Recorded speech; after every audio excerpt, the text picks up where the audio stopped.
1, 2 नमस्कार साथियों, happy Lohri to all. आज कितना नमस्कार। अमेजिंग दिन है हम सनातनियों के लिए कि आज आज के दिन ही लोहरी का एक पावन अवसर है और साथ में आज से महाकुंभ मेले की पावन शुरुआत हुई है। तो इसके रिगार्डिंग हम महाकुंभ के पहले क्या-क्या इम्पोर्टेंट अपडेट सामने आई और ये यहाँ पे आज थोड़ा डिस्कस करेंगे कि शाही स्नान क्या होता है। संजीव जी हमारे साथ हैं, तो वो थोड़ा-सा इस चीज़ पे प्रकाश डालेंगे कि ये महाकुंभ की क्या इम्पोर्टेंस है, इसका मोक्ष से क्या लेना-देना है और क्यों इतने सारे लोग वहाँ जा रहे हैं कि वो 44 करोड़ लोगों के वहाँ पे जाने की एक तरीके से एक असम्पशन है कि यहाँ पे विज़िट करेंगे और ये एक इस होली जो टाइम हमारे जीवन काल के अंदर आया है और शायद हम सबके जीवन काल में ये इकलौती बार ही आ रहा है। क्योंकि ये जो समय है ये 144 इयर्स में एक बार ही ये संगम बैठता है। तो संजीव जी स्वागत है आपका फिर से। आपके हमारे हम सबके सनातन संवाद for sustainable channel for sustainable life के चैनल पे दोबारा से। कैसे हैं आप सर? मैं एकदम ठीक हूँ और ईशान जी आपको भी लोहड़ी के त्योहार की बहुत-बहुत शुभकामनाएँ और जो हमारे दर्शक जो साउथ से जिन्होंने जॉइन करा है उनको पोंगल की बहुत-बहुत शुभकामनाएँ। ये नॉर्थ और साउथ में दोनों तरफ ये फेस्टिवल बनता है, मगर अलग-अलग तरीके से रीति-रिवाज से बनता है। बट दोनों फेस्टिवल का एक ही मकसद है कि अपनी खुशहाली और अपनी संस्कृति के साथ में जुड़ के रहना। तो हाँ, आपका बिल्कुल कहना बिल्कुल ठीक है कि ये जो महाकुंभ का जो ये जो 2025 में शुरुआत हुई है वो आज लोहड़ी के दिन से ही शुरुआत हुई है इसकी और ये अगले 60 दिन तक ये महाकुंभ का जो मेला है, जो पर्व है, जो उत्सव है, ये बनाया जाएगा। तो ये 144 साल के बाद ऐसा इसका अलाइनमेंट हुआ है। अलाइनमेंट 60 बेसिकली या किस तरीके 45 ये क्लियर करना पड़ेगा 60 या 45 क्योंकि पब्लिक पब्लिक मीडिया में ये 45 डेज़ आ रहा है। नहीं, एक्चुअल में देखिए आज से 13 तारीख से लेके और यहाँ से 60 दिन गिनेंगे। मेन जो इसका महत्व है वो पहले 45 डेज में होता है। उसके बाद हुँ, लोग उसके बाद भी लगभग-लगभग 15 दिन और लगातार आते रहते हैं यहाँ पे। वो पूरी तरीके से जो स्टार की अलाइनमेंट होती है ना, वो पूरे 60 दिन तक बनी रहती है। हाँ, मगर पहले हुँ, 45 दिन में उसकी अलाइनमेंट जो होती है वो ज़्यादा होती है। अगले 15 दिन में थोड़ी-सी कम होनी शुरू होती है, बट उसकी अलाइनमेंट फिर भी रहती है। उसकी जो उस इस अलाइनमेंट की वजह से इस एरिया के अंदर जो पॉजिटिव वाइब्स क्रिएट होती हैं वो बनी रहती है यहाँ पे।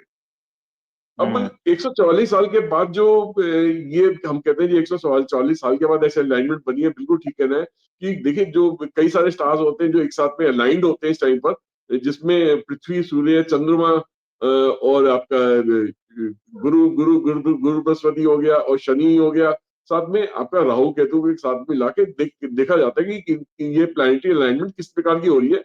तो इस टाइम पर सबसे ज्यादा प्लैनेटरी अलाइनमेंट हो रखी है इस पर्टिकुलर महाकुंभ के लिए और इस टाइप की फिर से जो अलाइनमेंट होगी वो लगभग 144 साल के बाद में होगी। वैसे तो हर 12 साल में भी कुंभ आता है और अर्थ कुंभ हर 6 साल में भी आता है और एक नॉर्मल कुंभ हर 3 साल में भी आता है। मगर इस टाइप के हुँ, अलाइनमेंट के साथ जो महा से महाकुंभ जिसे हम कहते हैं, सबसे बड़ा कुंभ जो आता है वो लगभग 144 साल के बाद रिपीट करता है। तो ये मान के चलिए शान जी की पृथ्वी पे जितने भी निवासी रहते हैं उनके लिए ये महाकुंभ शायद ये आखिरी बारी एक मौका है देखने का, इसको विजिट करने का, यहाँ पे फायदा उठाने का। शायद हम सबकी जिंदगियों में ये महाकुंभ फिर से नहीं आएगा। आगे आने वाले कई जनरेशंस के बाद ये महाकुंभ का पर्व देखने को फिर से मिलेगा, क्योंकि हम उस टाइम ये पृथ्वी में जितने वासी इस वक्त हैं वो शायद उस टाइम पे जिंदा नहीं रहेंगे। तो अपनी हुँ, अपनी यात्रा में आगे निकल चुके होंगे और हमारे आने वाली हमारे हमारे आने हमारे से बाद में आने वाली कई सारी जनरेशंस को भी शायद ये मौका नहीं मिलेगा देखने को। तो मतलब ये इतना इम्पोर्टेंट महाकुंभ है इस सदी का। तो इसमें सबसे बड़ी चीज है कि ये इसका फायदा क्या है। मतलब इसमें सबसे ज्यादा फायदा ये होता है कि ये बेसिकली एक इंसान की स्पिरिचुअल पावर को एनहांस करने के लिए, उसके अंदर पॉजिटिव वाइब्रेशंस को लाने के लिए ये महाकुंभ बहुत ही मतलब फायदेमंद होता है। जो भी इंसान यहाँ जाता है वहाँ पूजा पाठ करता है, वहाँ पे मंत्रों का जाप करता है और अपना स्नान करता है संगम में, तो उसका बहुत बड़ा महत्व है।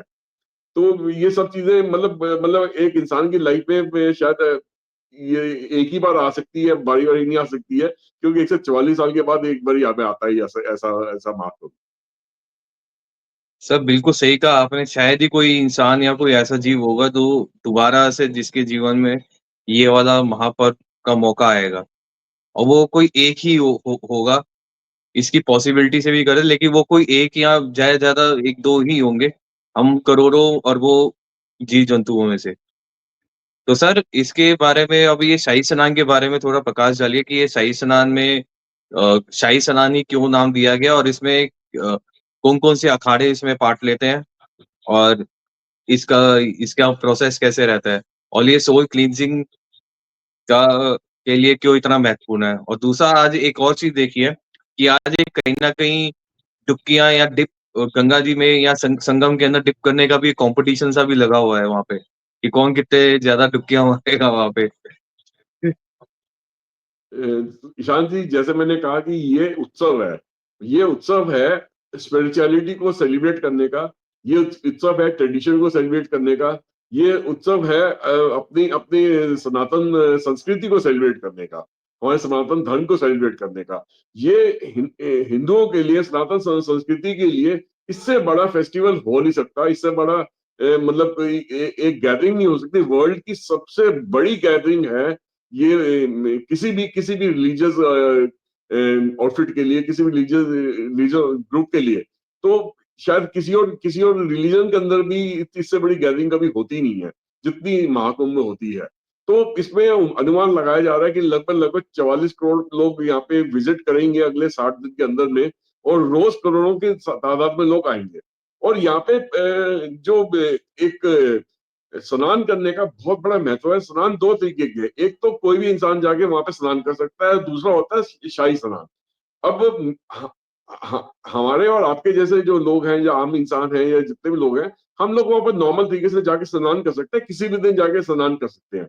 स्नान करने का महत्व क्या है कि सबसे पहले कि अपनी आत्मा को साफ करना, मतलब बेसिकली क्या है कि इसमें आपकी माइंड मतलब आपका मन, बॉडी मतलब शरीर, सोल मतलब आत्मा, इन तीनों का शुद्धिकरण करने का मकसद होता है। वहां पे जैसे ही आप स्नान करते हैं त्रिवेणी में, जो कि गंगा, यमुना और सरस्वती का जो संगम वहां पे होता है, वहां पे जैसे त्रिवेणी में स्नान करते हैं, तो ऐसी धारणा है, ऐसी ऐसी ऐसी माना जाता है हिंदू धर्म के हिसाब से, कि जो भी इन दिनों में, इन 60 दिनों के अंदर वहां जाके जो स्नान करता है, जिस टाइम पे पॉजिटिव वाइब्रेशन स्टार के अलाइनमेंट की वजह से सबसे ज्यादा रहती है, तो इस टाइम पे देवी देवता भी ये कहा जाता है कि इस जगह पे, धरती पे यहाँ पे उतरे होते हैं, नीचे आए होते हैं, वो भी स्नान, उनका उनका उनका भी मन करता है इस टाइप के स्नान यहाँ पे संगम में करने का। तो यहाँ पे पॉजिटिव वाइब्रेशन बहुत ज्यादा रहती है।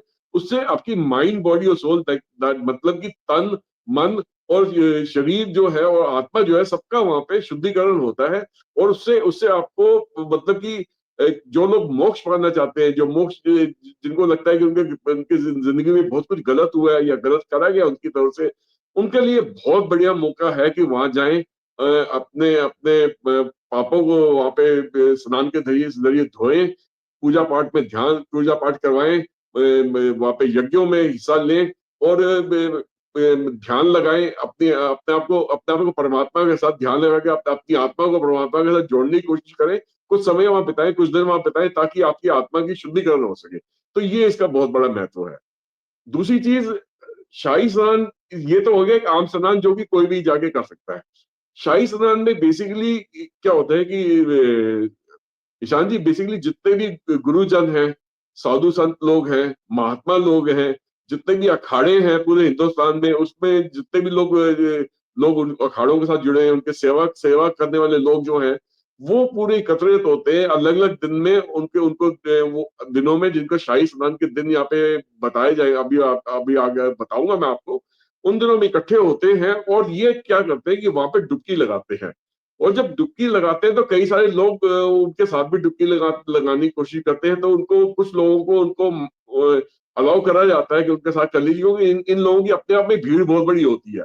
और जैसे ही ये जो वहाँ पे त्रिवेणी में जब डुबकी लगाते हैं, तो माना जाता है कि उस जगह का वातावरण बहुत ज्यादा शुद्ध हो जाता है। वो जो पानी है, जो गंगा मैया है, जो यमुना मैया है, जो सरस्वती मैया है, वो तरसती हैं कि मैं उनके उनके तट पे उनके उनके उनके उनके उनके पानी के अंदर उनके शरीर के अंदर ये लोग आए और डुबकी लगाएं ताकि वो और पावन हो जाए और पवित्र हो जाए इन साधु संतों की वजह से।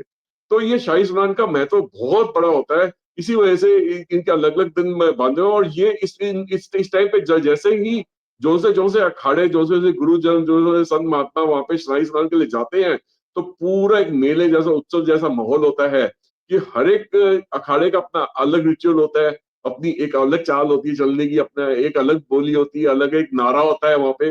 वो सब वो उस तरीके से नाचते गाते गाते हुए वहां पे पहुंचते हैं और वो संगम में त्रिवेणी में वहां पे डुबकी लगाते हैं। तो ये बिल्कुल सही सर। और इसके ना जैसे कि आपने शाही स्नान की बात करी, और कहीं न कहीं यहाँ पे कुंभ के मेले की जैसे हमने पिछले वीडियो में भी कहा था कि जब जयंत जी जब जा रहे थे असुरों से ये अमृत का कलश बचाते हुए, तो ये 4 जगहों पे गिरा था। तो जैसे गंगा का पानी होता है, अगर उसे एक बाल्टी जल के अंदर भी गंगा का पानी मिला दिया जाए तो वो पूरा-पूरा गंगा जल हो जाता है। तो ऐसे ही अमृत का है। जहाँ पे भी वो अमृत की बूंद गिरे उसके साथ का वो सारा जल ही अपने आप में अमृत बन जाता है। तो ये कहीं न कहीं ये अमृत धारा के अंदर जो ये स्नान किया जाएगा, और जो सारे के सारे साधु संत हैं, जैसे आज के दिन में नागा साधुओं ने भी किया था और अलग-अलग बाकी अखाड़ों के साधु संतों ने भी किया था। तो तभी कहीं न कहीं जो सोल क्लींजिंग की जो आप बात कर रहे हो, वो चीज़ पॉसिबल हो पाती है वहाँ पे, कि हम अपने जो कर्मों का जो प्रभाव है, उससे अपने आप को एक तरीके से मोक्ष को करते हैं, उसके इम्पैक्ट से अपने आप को एक तरीके से मोक्ष की तरफ करते हैं। तो बिल्कुल सही कहा सर।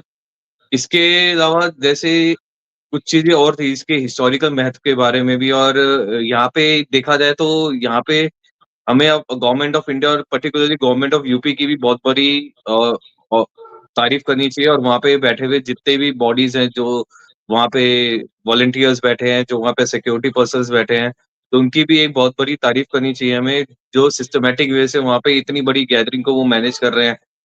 और वहाँ पे नॉट ओनली मैनेज कर रहे हैं, वहाँ पे अगर आप वीडियोस क्लिप्स वगैरह देखो तो लगता नहीं कि इतने लाखों लोग वहाँ पहुँचे हुए हैं।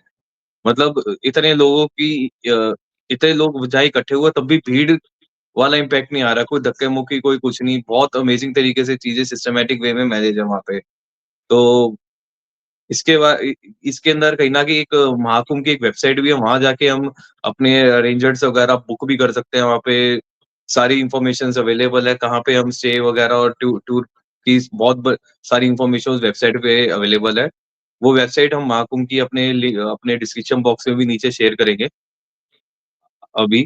तो सर इसके बारे में और थोड़ा प्रकाश डालिए कि देखिए, जयंत जी के कुछ गिने-चुने लेजेंड्स ही हमारे अभी इस समय हमारे पास मौजूद है। उसमें से सबसे बड़ा एक लेजेंड ये एक बहुत बड़ा एक उनकी कहानी के बारे में हमारे आगे ये सामने आया है। तो ऐसे ही कुछ इसके इसकी हिस्टोरिकल इम्पैक्ट में एक इन्फॉर्मेशन और भी है कहीं न कहीं, जो हमारे 2 देव और हैं जिनके नाम पे प्लैनेट्स भी है, बृहस्पति और शनिदेव जी, जो उनके साथ एक तरीके से इसकी गार्ड करने के लिए भी गए थे। तो सर थोड़ा हिस्टोरिकली थोड़ा और प्रकाश डालिए इस पावन दिवस के ऊपर। देखिए, बेसिकली जब समुंदर मंथन हो रहा था और उस वक़्त जब अमृत को बाँटा जा रहा था, तो उसमें से अमृत अमृत जब बाँट रहे थे तो उसमें से कुछ बूँदें छलकी थी।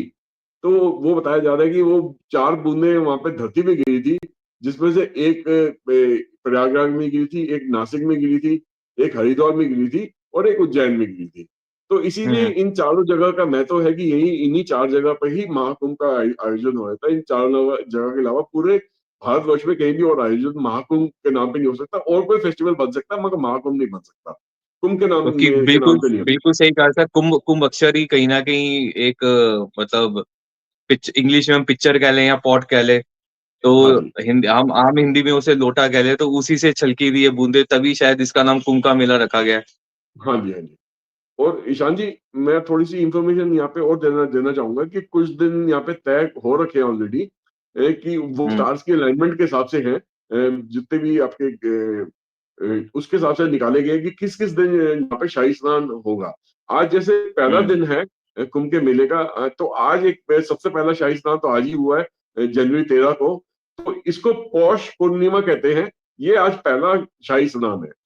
फिर कल आपका मकर संक्रांति का दिन है, जो कि 14 जनवरी का दिन है। कल के दिन दूसरा शाही स्नान होगा।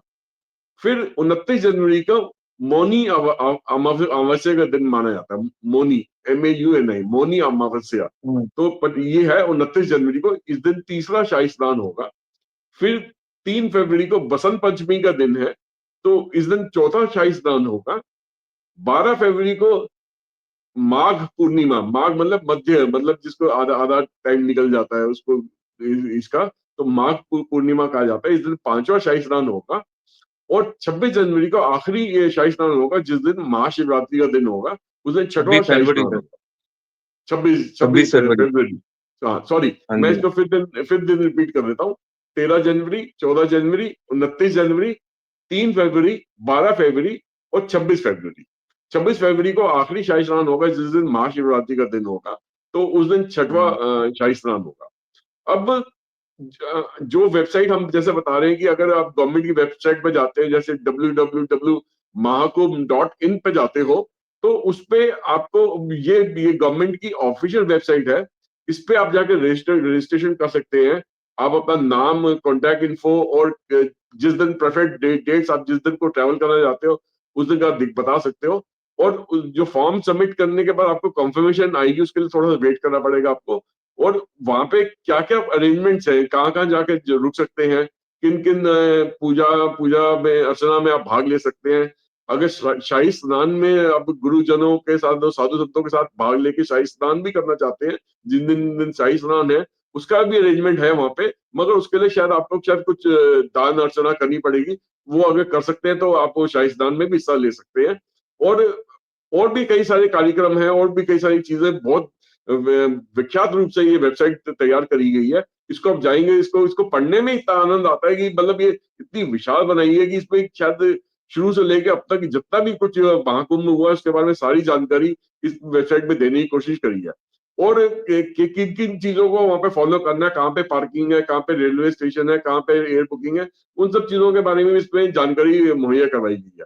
तो इस चीज का पूरा फायदा उठाए। और मतलब इस महाकुंभ के पर्व, जैसे अब अभी थोड़ी देर पहले ही ईशान जी ने बताया कि लाखों करोड़ों लोग वहां जा रहे हैं, मगर इतने बढ़िया तरीके से सब चीजों को आयोजन करा गया है कि वहां पे ऐसा लगता नहीं कि भीड़ इकट्ठी हो रही है या कोई धक्का मुक्की हो रही है या लोगों को परेशानी हो रही है।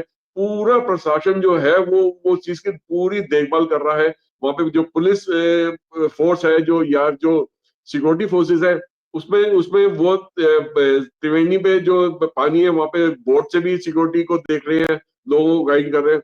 घोड़े पे भी सवार होकर वहां पे जगह जगह गश्त लग रही है। पैदल भी जगह जगह पे गश्त लग रही है। कई कई जगह पे चेक पोस्ट बनी हुई है कि आपको सहायता पहुंचाने, कई जगह बूथ बने हुए हैं आपको आपको बताने के लिए भी, आपको क्या करना है क्या नहीं करना। और बहुत सारी जगह पे अनाउंसमेंट्स हो रही है तो आपको बताने के लिए भी कि आपको कहाँ जाना है, कैसे पैदल चलना है, किस जगह से क्या चीज मिलेगी। और साथ में बहुत सारे यहाँ पे कार सेवक भी हैं, जो कि अगला अलग अलग अखाड़ों ने अपने लोग खुद वहां पे तैनात कर रखे हैं। ये देखने के लिए जो भी लोग वहां पे आ रहे हैं, जो भी शरणार्थी आ रहे हैं, जो भी उनके खुद के लोग आ रहे हैं वहां पे पूजा अर्चना करने के लिए, स्नान करने के लिए, उनको किसी भी तरीके से दुख तकलीफ ना हो। पूरे तरीके से वहां पे गर्म पानी की योजना भी दे रखी है, टॉयलेट्स का अरेंजमेंट भी है, बहुत साफ सुथरे तरीके से सब चीजों को मैनेज करा जा रहा है। और ये 60 दिन का जो उत्सव है, अगर आप में से हर कोई इसका फायदा उठाना चाहे, जरूर उठाए। ईशान जी डिस्क्रिप्शन बॉक्स में एक अपने हम अपना सा एक अपना मेल आईडी भी मेंशन करेंगे। उस मेल आईडी से हुँ। ईशान जी को कि आप डायरेक्ट कांटेक्ट कर सकते हैं। इनके भी जान पहचान में दो चार लोग हैं जो कि इस तरह की यात्रा यहाँ से लेके जा रहे हैं। वो पूरा प्रयागराज, वाराणसी और भी सब जगह का 6-7 दिन का प्रोग्राम है, वो पूरा लेके जाएंगे आपको, पूरा वहां पे घुमा के लाएंगे, पूरी पूजा पाठ करवाएंगे, आपके सही स्नान भी करवाएंगे, सब कुछ करेंगे। तो उनसे भी ईमेल के थ्रू अगर अपनी डिटेल, अपने मोबाइल नंबर आप दे सकते हैं उनको कांटेक्ट, वो फिर आपको कांटेक्ट करके उसके बारे में जानकारी आपको दे देंगे। तो हमने सर हमने ये भी अपनी ये तरफ ये से। इधर थोड़ा-सा ऐड करना चाहूँगा, ये जो हो रहा है ये 1st ऑफ फरवरी से शुरू होगा और ये ऑलमोस्ट 10 डेज़ का होगा, जहाँ पे 2 दिन लखनऊ में स्टे, 2 दिन प्रयागराज और 2 दिन सीधा वाराणसी में स्टे किया जाएगा। तो जैसे आपकी ईशान जी ने बताया कि मतलब 1st ऑफ फरवरी से भी एक इनके ये इस टाइप का आयोजन कर रहे हैं, बहुत बड़ा ग्रुप साथ में ले आने की पूरे प्रोग्राम बना रहे हैं, तो आप इनसे भी संपर्क बना सकते हैं, मगर ईमेल आईडी दे रखा होगा, उसमें आपको अपनी मोबाइल नंबर देना पड़ेगा ताकि आपसे संपर्क बनाया जा सके, और अपना नाम पता वहाँ सब पे देना एक पड़ेगा लिंक दे ताकि देंगे, एक टूर लिंक है जहाँ पे आप उस ट्रिप को ज्वाइन कर सकते हैं। वो लिंक भी वहाँ पे मेंशन कर दिया जाएगा। जी, डिस्क्रिप्शन बॉक्स में हम टूर का भी हम लिंक प्रोवाइड कर देंगे। और इससे पहले हमने पहले भी 2 और वीडियोस बनाए हैं महाकुंभ के ऊपर, उसको भी डिस्क्रिप्शन बॉक्स में हम उसका भी लिंक दे देंगे।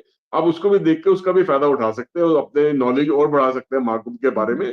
तो इसके बारे में जितनी आप नॉलेज लें उतनी कम है, क्योंकि इतनी विशाल नॉलेज है कि एक बारी में एकत्रित करना आसान नहीं रहता, मगर फिर भी हम कोशिश करेंगे कि इसमें और आने वाले दिनों में 1 आध प्रोग्राम, 2 प्रोग्राम और लेके आएँ हम, ताकि ये इसका फायदा आप अधिक से अधिक लोग उठा सकें इसमें।